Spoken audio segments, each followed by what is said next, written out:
今日は冒頭ですね、3点かな、まずご報告があります。まず1点目はですね、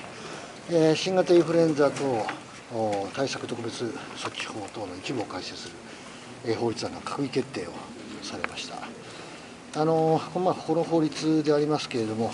法律案でありますが、新型コロナウイルス感染症法上の新型インフルエンザ等感染症と位置づけ、必要な対策を講ずること、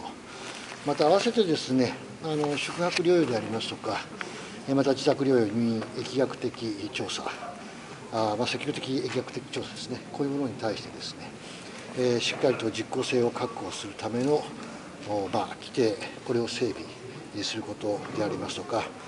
国と地方との役割、これを明確化する、権限を強化する、こういうことをですね、措置するものであります。本国会において速やかにですね、成立を目指してまいりたいというふうに思っております。当然、この中には感染症法も入っておりますので、はい、よろしくお願いいたしたいと思います。それから続きましてですけれども、医療施設、介護施設等々で、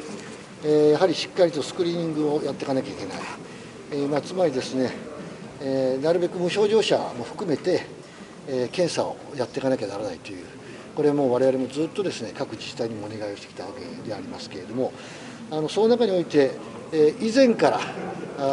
これ、いろんな形で検討をしておりましたプール検査、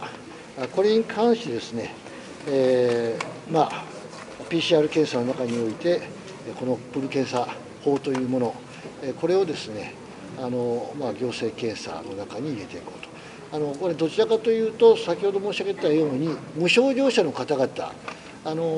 蓋然性はあるんだけれども、濃厚接触者のように、症状なくても非常にもう高い、蓋然性の非常に高い方々は、これは今まで通りの検査です。感染拡大している地域なんかで、医療施設、介護施設、それから場合によっては、繁華街等々でもやってますよね。そういう、感染している可能性が非常に高いところ、こういうところの行政検査等にですね、プール検査、これ私、大臣になる前からずっと厚生労働省の方に要望してきたんですが、大臣になってだいぶ時間が経ってまいりましたけれどもですね、有効性というのをしっかり認められたということでございまして、そういうような中での使い方ということでですね、これからしっかりとですね、実行をしていきたいというふうに思っております。合わせてですね、抗原検査キット、これ、インフルエンザがですね、あまり流行していないということもございまして、1250万キットですね、これ、お作りをいただいたわけでありますが、多くですね、まだこういうものが市場に流れているというか、使われていないということでありますので、これもですね、医療施設や介護施設、こういうところでですね、これからスクリーニング用にですね、お使いをいただきたいと、行政検査ですので、これは 100% 国が、後から交付金で2分の1見ますけれども、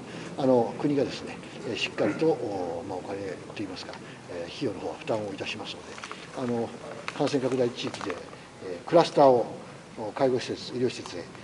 作ってもらわないようにですね、こういうものでしっかりスクリーニングをしていただきたいというふうに思います。それから続きまして、後方支援病院も含めての話なんですが、まず療養病床なんですけれども、今まで病床確保をしていただいておりましてもですね、やはり療養病床、若干対応が悪いというような話が、対応というのは処遇が悪いというような話がありました。これ、一般病床同様に、新たにですね、対象としたいということで、病床確保料、これに関してですね、療養病床も一般病床と同等にしていくと。合わせて、コロナ患者の方々をお受け入れしていただいた場合の特別入院基本料もですね、これ一般病床に合わせていくということなので、療養病床もですね、しっかりとコロナ対応という形でですね、ご活躍をいただきたいと思います。合わせて後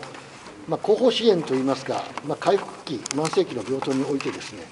今までもですね、診療報酬3倍に引き上げました、250点から750点引き上げたんですが、それでもまだ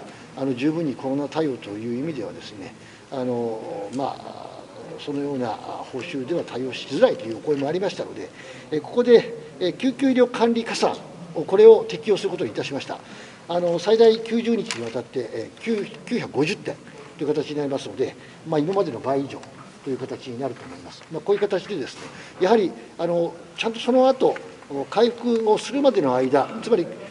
コロナの方は一応、治ったんだけれども、その後自宅に帰るまで、回復するまでの間、受け皿としてですね、病床が必要なので、そういうところをしっかりと確保した上で、コロナ病床というものを増やしていくという意味でですね、こういう形を取らさせていただきます。ぜひとも各医療機関ですね、ご利用いただいてですね、病床の確保の方にもご協力をいただければありがたいというふうに思います。私からは以上になります。